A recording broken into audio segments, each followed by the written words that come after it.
The military matters on News 5. One of the key men responsible for helping win the first major battle between American and North Vietnamese forces during the Vietnam War is on the Gulf Coast this weekend.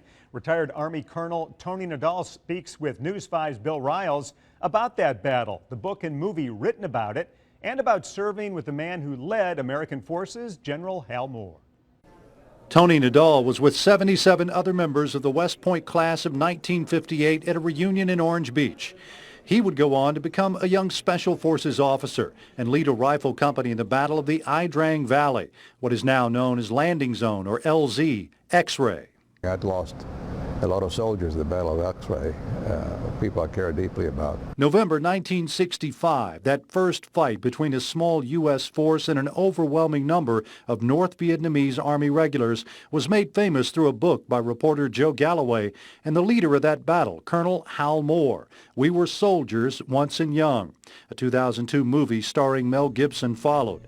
It was an important battle for both sides. The North Vietnamese learned the capability of a newly developed form of warfare, helicopters, air mobile.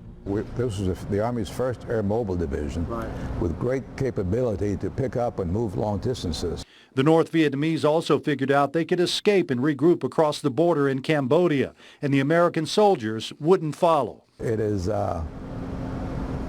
impossible, or damn near impossible, to win a war when the other side has a sanctuary. Several requests to go after the North Vietnamese in Cambodia were sent to Washington and were denied. An aging Hal Moore now lives in Auburn. Nadal has kept in close contact with him over the years.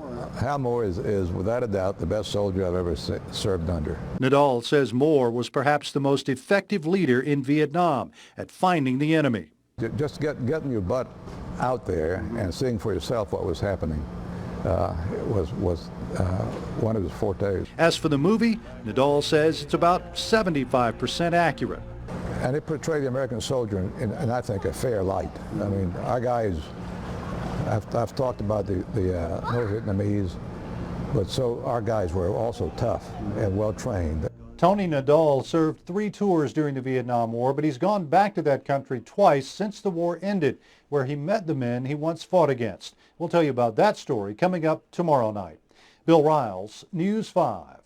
Time now for a look at news around the South.